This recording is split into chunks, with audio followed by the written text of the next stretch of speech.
20s. Funny how riding a bike can change your mood and mindset. The machine that just did it for me is the new Triumph Thruxton R. Journalists rode it after a morning on the new T120 Bonneville. That's a very likable bike, which you can read more about in my full review of it, but it took an instant on the Thruxton R to know this was something very different. It might have been the rumbling engine note, a rumble you feel as much as hear. It might have been the focused riding position, with clip-on bars and weight on your arms. It might have been the sharp steering and powerful brakes. It might have been the burst of torque from 2000 revolutions per minute.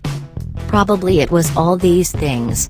The message is, engage your brain and put your riding head on, because this is a bike for TRRsing around. And that's what it makes you do.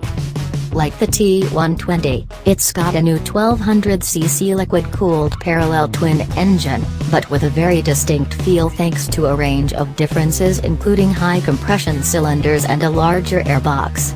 It's the high-power version to the T120's high torque. Service intervals for both are 10,000 miles, up from 6,000. It might be the high-power version, but no one has told that to the torque it makes in the low to mid-range. In fourth, at about 3,500 revolutions per minute, which is about 50 miles per hour, rolling on the throttle brings decisive acceleration, accompanied by a good, loud bark from the exhaust. I kept blipping the throttle whenever I slowed down and pulled in the clutch, just to hear it again, without competition from wind noise. And it's only just getting started, with peak power just a hair's breadth from the 7,000 revolutions per minute red line. That peak is 97 horsepower at 6,750 revolutions per minute, so it's not outrageously powerful by modern standards, but it's a bike that makes achieving a good pace easy. Unlike the T120, which is possibly best enjoyed at an unstressed and torquey 5,000 revolutions per minute, the Thruxton R goads you to spend more time around that peak. And when you're not, it's still fast. Frequent gear changes are light on the wrist thanks to a torque assist clutch. The tubular steel cradle main frame is new, and the same as the T120's, but with a different subframe welded on. The headstock angle is steeper and the trail and wheelbase shorter than the outgoing models. Triumph seemed to be one of the few manufacturers to still quote dry weight figures.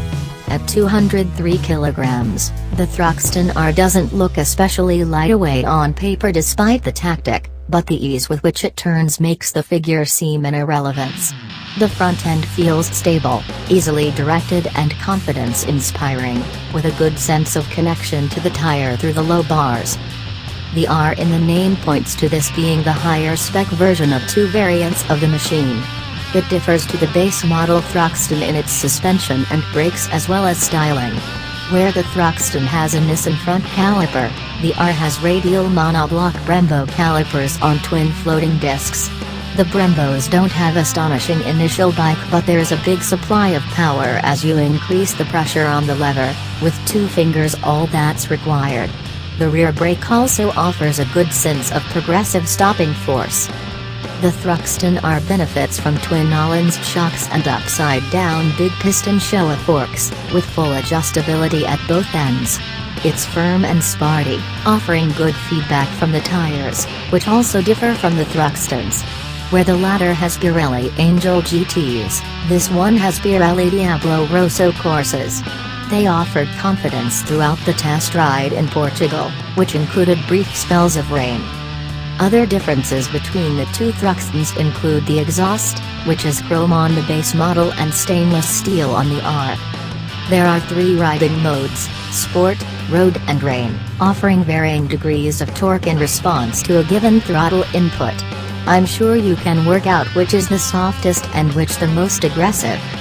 The electronics package also includes traction control and ABS, both of which can be switched off.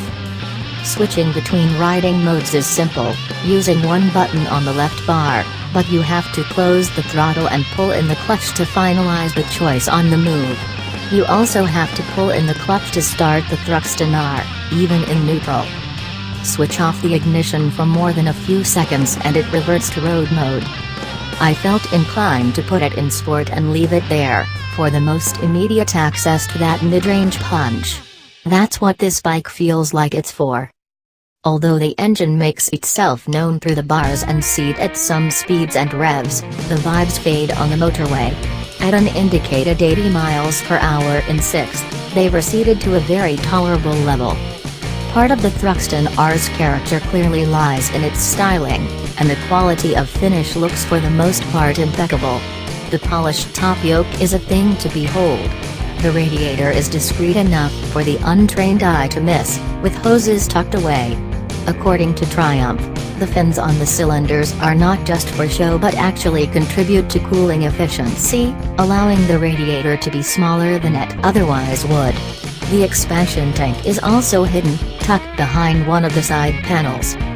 The tank is beautifully proportioned, long, sleek and narrow between the knees, and complemented by the brushed stainless steel strap and Monza-type filler cap, which classic bike geeks may notice opens the wrong way round. Underneath it is a more conventional locking filler cap.